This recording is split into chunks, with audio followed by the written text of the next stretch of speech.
और बच्चों, आज मैं फिर से एक बार आपको अपने YouTube चैनल हिंदी ग्रामर में आपको वही कड़ी आगे बढ़ाने के लिए लेकर आया हूँ जो पहले मैंने पढ़ाया था।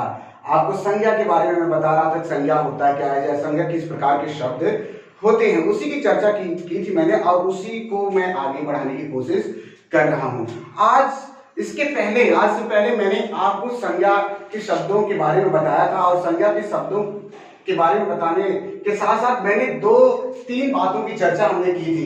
पहला था जिसे मैंने बताया था कि विकारी क्या होते हैं या विकारी शब्द किसे कहा जाता है। तो बताया था कि ऐसे वे शब्द जिनसे लिंग वचन कारक के आधार पर उनके शब्दों में परिवर्तन हो जाता है, तो उन्हीं को हम क्या कहते हैं, विकारी शब्द कहते हैं। तो विकारी मतलब वी और कारी से बना है। विकार मतलब होता है परिवर्तन।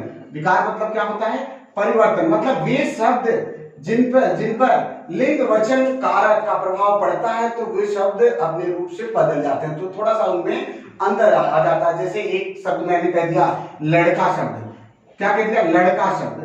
तो लड़का शब्द से मैंने थोड़ा सा परिवर्तन लिंग वचन के आधार पर किया, तो कर लिया इसको लड़के बना दिया।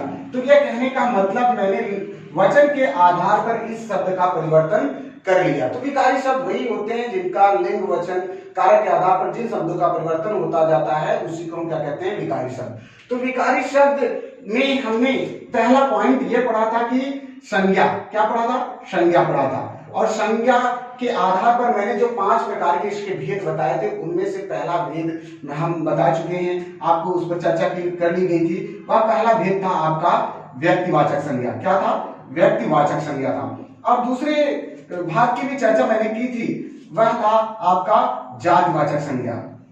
क्या था, जातिवाचक संज्ञा। मतलब इन दोनों की चर्चा हो चुकी है अभी। अब इसी कड़ी को आगे बढ़ाते हुए हम पहुंचे हैं अपने भाववाचक संज्ञा पर।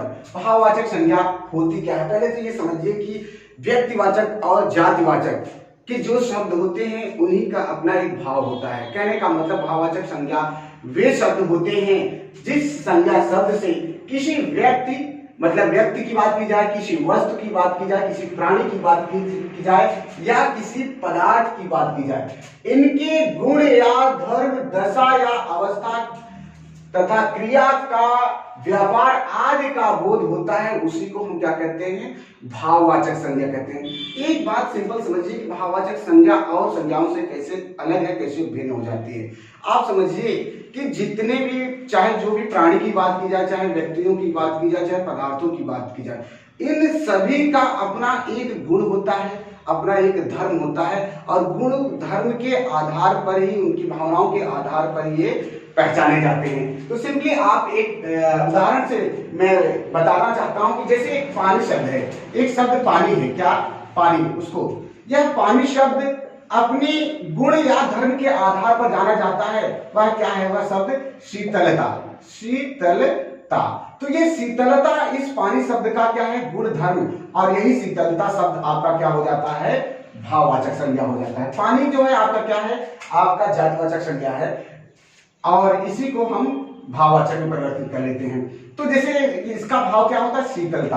अब जैसे कोई शब्द और ले लेते हैं, जैसे आग की बात की जाए, आग का क्या गुण धर्म होता है, इसकी गर्मी के आधार पर क्या होता है, गर्मी। तो हर शब्द, हर पदार्थ जो होता है अपने गुण और अवस्था अथवा धर्म के आधार पर जाना जाता है। इसी की कड़ी में हम थोड़ा सा और आगे देखते हैं तो कैसे हम भाववाचक संज्ञाओं की पहचान करते हैं या भाववाचक संज्ञा क्या होती है। तो ये आगे हम देखते हैं। जैसे मैंने मनुष्य की बात की, तो मनुष्य का क्या गुणधर्म होना चाहिए, मनुष्य में या तो दोष होता है या तो अवस्था होती है। तो मनुष्य का देखिए, जैसे मनुष्यता, एक शब्द है क्या, मनुष्यता, तो ये इसका क्या होता है, गुण धर्म होता है। मनुष्यता क्या शब्द है, गुण धर्म। यही आपका, यही शब्द क्या आपका हो गया भाववाचक संज्ञा। इस तरह भाववाचक संज्ञा को हम समझते हैं, चाहे वह व्यक्ति हो, चाहे वस्तु हो, चाहे पदार्थ हो, ये तीनों चारों बातें जो हैं यह अपने गुण धर्म के आधार पर जाना जाता है और वही उसका गुण धर्म क्या होता है, आपका भाववाचक संज्ञा होता है। तो चलते हैं, देखते हैं कि भाववाचक संज्ञाएं कितनी प्रकार से बनाई जा सकती हैं। अब देखते हैं, जैसे आपको बताते हैं भाववाचक संज्ञाएं कितनी प्रकार से बनाई जा सकती हैं। तो भाववाचक संज्ञा, भाववाचक संज्ञा, भाववाचक संज्ञा ये है। इसको कितने प्रकार से हम बना सकते हैं, कितने प्रकार के शब्द इसमें सम्मिलित होते हैं। देखिए भाववाचक संज्ञा की संरचना हम जातवाचक से करते हैं। किससे करते हैं? जातवाचक शब्दों से करते हैं। और उसके बाद है सर्वनाम शब्दों से करते हैं। सर्वनाम शब्दों से भाववाचक संज्ञा की संरचना करते हैं। विशेषण शब्दों से भाववाचक संज्ञा की संरचना करते हैं। उसके बाद अव्यय शब्दों से हम भाववाचक संज्ञा की संरचना करते हैं। कहने का मतलब जातिवाचक, अव्यय शब्द या सर्वनाम या विशेषण, और एक पांचवा पॉइंट हमें क्रिया के शब्दों से हम भाववाचक संज्ञा की संरचना करते हैं। कहने का मतलब भाववाचक शब्द जो है हम इन 5 तरीकों से बनाते हैं या उनकी संरचना करते हैं। जातवाचक से, अव्यय से, क्रिया से, सर्वनाम से, विशेषण से। अब एक बात और साथ ही साथ बता देते हैं आपको कि चाहे वह व्यक्ति हो, चाहे वह प्राणी हो, चाहे वह कोई पदार्थ हो, अगर व्यक्ति या प्राणी है तो उसके अंतर मन में कुछ न कुछ भाव होते हैं और उन्हीं भाव को हम जब शब्द रूप देते हैं तो वही आपका क्या हो जाता है? भाववाचक संज्ञा। जैसे क्रोध, ईर्ष्या, द्वेष, जलन, ये सब क्या है? एक भाव है जो मनुष्य के अंतर्मन में समाहित होते हैं। और यही सारे शब्द जो मैंने अभी द्वेष, ईर्ष्या, जलन कही है, तो इस प्रकार के शब्द क्या होते हैं? आपके भाववाचक संज्ञा होते हैं। तो देख लेते हैं जो 5 प्रकार मैंने बताए हैं भाववाचक के, 5 प्रकार से जो संरचना होती है उनके आधार पर हम भाववाचक संज्ञा कैसे बनाते हैं वो देख लेते हैं। जैसे जातवाचक संज्ञा से भाववाचक कैसे बनाया जाता है या किस प्रकार के शब्द होते हैं। देखिए जातवाचक संज्ञा का शब्द आपका बूढ़ा होता है, उससे भाववाचक संज्ञा क्या बनती है? बुढ़ापा बनता है। और लड़का शब्द है तो लड़का से क्या बनता है? भाववाचक संज्ञा लड़कपन बनता है। मित्र जातवाचक संज्ञा है, उससे क्या बना? भाववाचक संज्ञा मित्रता बन गई। और अब विशेषण के द्वारा हम कैसे भाववाचक संज्ञा बनाते हैं उसको भी देखिए गर्म, पानी गर्म है, पानी के लिए गर्म शब्द आया है तो गर्म क्या हो गया? विशेषण हो गया। और गर्म से कैसे भाववाचक संज्ञा बनाते हैं? इसमें बड़ी की मात्रा लगा देते हैं, प्रत्येक रूप में बन जाता है क्या? गर्मी। सर्द से सर्दी। मीठा शब्द विशेषण का है, इससे मिठास बनता है। मतलब कभी एक बार एग्जाम में पूछा गया था कि बताइए कि मिठास शब्द किस प्रकार की का है? संज्ञा है कि सर्वनाम है कि विशेषण है कि क्रिया है?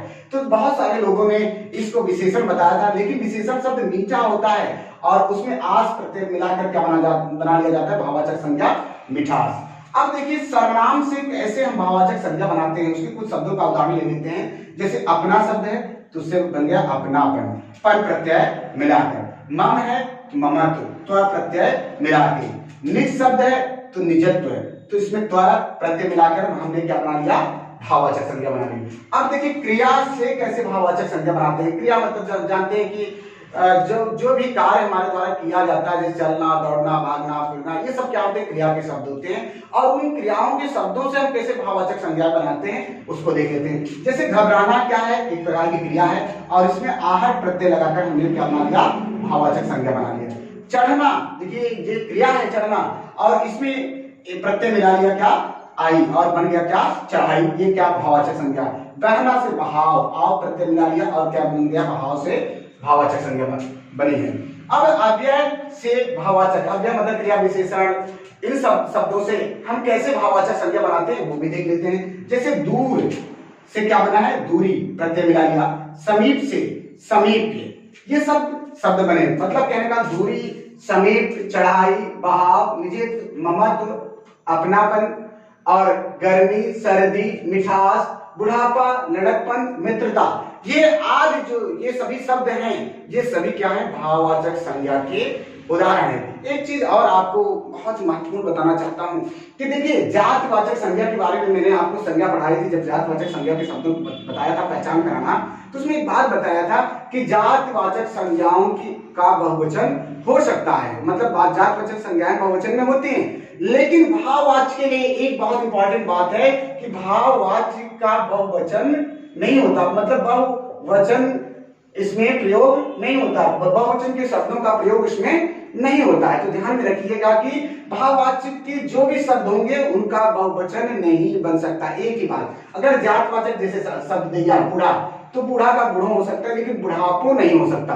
देखिए लड़का का लड़के हो सकता है क्योंकि ये जातिवाचक शब्द है, लेकिन लड़कपन का बहुवचन नहीं बन सकता। बना के देख लीजिए, अगर बन जाए तो बहुत अच्छी बात है। मित्र शब्द देखिए आपका दिया है, यह संज्ञा का शब्द है, जातिवाचक संज्ञा का है, लेकिन इसका भाववाचक मित्रता है। मित्र से मित्रों बन सकता है लेकिन मित्रता नहीं। कहने का मतलब अगर जातिवाचक और भाववाचक में आपको डिफरेंस करना तो आप जानते रहिए कि जातिवाचक का शब्द बहुवचन बनता है उसका, लेकिन भाववाचक शब्दों का बहुवचन नहीं बनता। ऐसे ही गर्म से आप गर्म शब्द ले लेते हैं, इसमें गर्मी हो जाता है। सर्द का, चूंकि इसका गर्म का पानी चाहे गर्म हो चाहे ठंडा हो, तो उनके अपना गुण होता है, अपना धर्म होता है, उसके आधार में हम इसको पहचानते हैं। सर्द का सर्दी, मीठा का मीठा। जैसे गर्म का गर्मियों नहीं होता, गर्मियों का मतलब किस मौसम से संबंधित है? क्या गर्मियों का कई मौसम होता है? नहीं, बहुवचन उसका नहीं होता, गर्म का गर्मी ही होता है। सर्दियों हम यूज करते हैं लेकिन बहुवचन उसका नहीं होता। तो इस प्रकार हम शब्दों को देखते, चाहे अपनापन, चाहे ममत्व, चाहे निर्लज, निजत्व, सॉरी, घबराहट, चढ़ाई, बहाव, इन सारे शब्दों का बहुवचन नहीं हो सकता। अब एक अंतिम में एक बात बता रहे हैं, एक ट्रिक दे रहे हैं। कुछ शब्दों को अगर हम किसी शब्द के अंत में प्रत्यय के रूप में अगर देख लें तो पहचान जाएंगे कि ये क्या भाववाचक शब्द हो सकता है। जैसे कुछ शब्दांश हम लिख रहे हैं, उन शब्दांशों को अगर आप किसी शब्द के पीछे जब देख लीजिए तो समझ जाइएगा कि वो भाववाचक संज्ञा के उदाहरण हैं। जैसे त्वय, पन, आ, आहट, आहट और आस, यह, इत्यादि, बहुत इत्यादि। इस तरह की जितने भी, जैसे बड़ी की मात्रा लगी रहे, तो इस तरह की जितनी भी शब्द आपको मिलेंगे वो भाववाचक के ही शब्द होंगे, ऐसे हम पहचान सकते हैं। वैसे भाववाचक संज्ञा के शब्द बहुत ही कम होते हैं, आप ये समझिए। जब आप जातिवाचक को समझ लेंगे, व्यक्तिवाचक को समझ लेंगे, तो भाववाचक समझना आपको आसानी होगा। क्योंकि जातिवाचक और व्यक्तिवाचक किसी व्यक्ति, वस्तु, स्थान या पदार्थ से ही नाम करते हैं, लेकिन उन्हीं चीजों का जो गुण, धर्म, अवस्था, दशा होती है, अगर उसको जब देख लेते हैं किसी शब्द के अंतर्गत, तो वह हमारा क्या हो जाता है? भाववाचक संज्ञा। तो आज मैंने बहुत छोटे समय में आपको भाववाचक संज्ञा समझाने की कोशिश किया है। समझ में आए तो एक लाइक और शेयर जरूर करिएगा। आज के लिए इतना ही, धन्यवाद।